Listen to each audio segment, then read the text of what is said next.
Hey, how you doing? Vindog here, and I'm a new addition to the Longtime Toolies.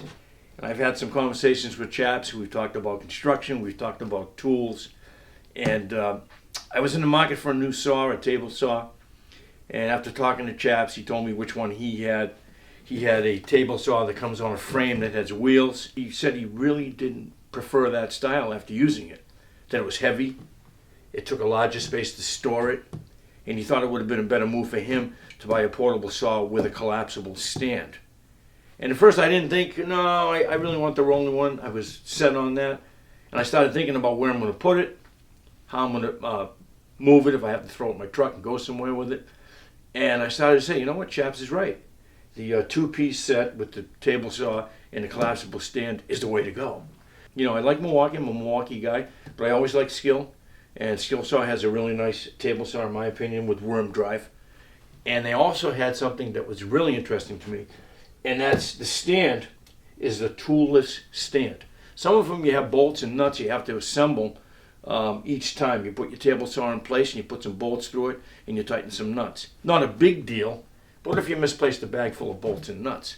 Now what? What are you going to do? It's going to be resting on a stand. It's not going to be secure.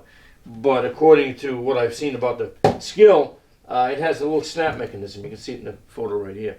And it just kind of latches. And it tightens up one on either side.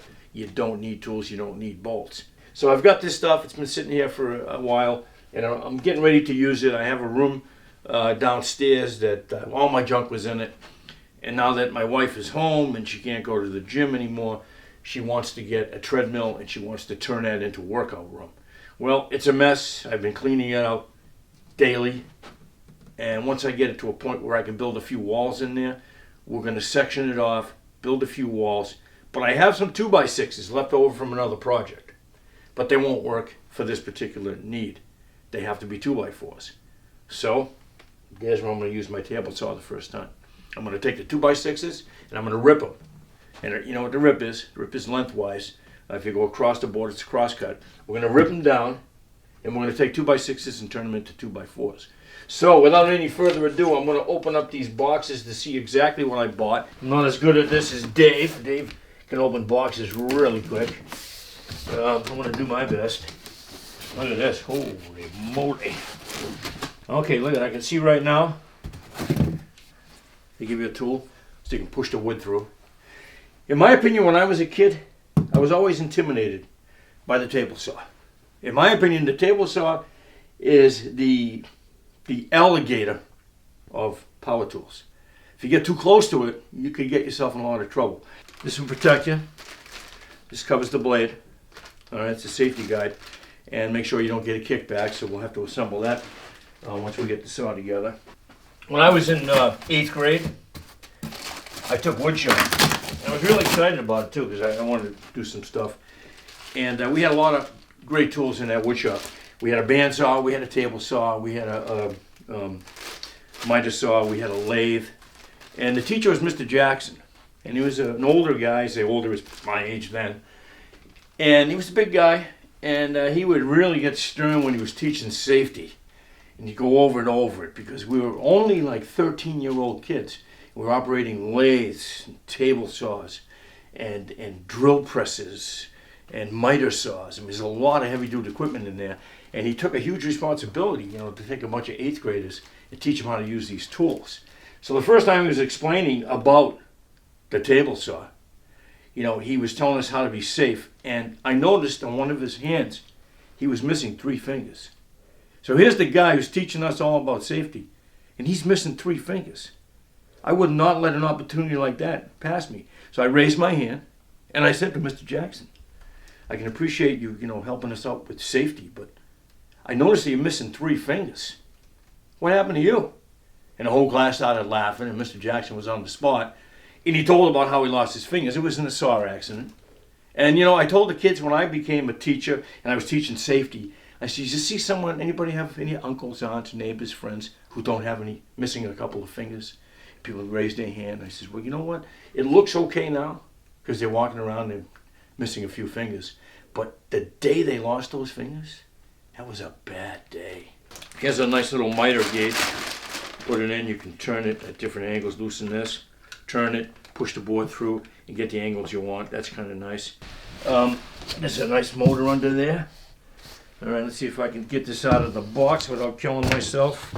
It's missing the whole fucking guide mechanism. Oh my God, I gotta fucking call them up and say, hey, you didn't give me a fucking complete unit. All right, so I was able to find all the parts and put my skill table saw together. I got my fence going. Release, there it is. Moves really nice. A lot of plastic parts, but you know, it makes it lighter, so it's a good job site table saw. It has a lot of little compartments. Here's my push stick. That's pretty cool. Goes right in there like so. I want to raise or lower the blade. Piece of cake. If you're walking around the other side, there's a place to put your miter.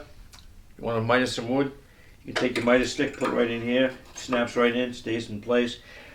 I'm going to be doing a lot of cutting inside the house, and to cut down on some of the sawdust flying around, I got a little dust bag. I couldn't find a skilled dust bag. Same thing with the Bosch. It slides onto a 2.5 inch outlet, and I got one of those, so that's going to collect a little bit of dust, I hope. The stand was very easy to assemble. I'm missing one nylock nut, which I'll pick up. For some reason it wasn't in the bag. But it's all together. It snaps up nice and tight. You can see on this side, the cord's wrapped up. It's actually a pretty lightweight saw. You can move it yourself pretty easily. And you can see it's that side's got all my controls on it. Haven't even taken the zip tie off of the power yet. But once things mellow out a little bit after the new year, I'm going to start building an exercise room right over there. I'm going to build some walls, and I'm going to put up some bike racks, and we're going to get a treadmill in there. We're going to put the exercise bike in there, and me and my wife are going to try and keep the pounds off this winter if we can get going. But I have to get myself in gear, and this tool is going to help me do it.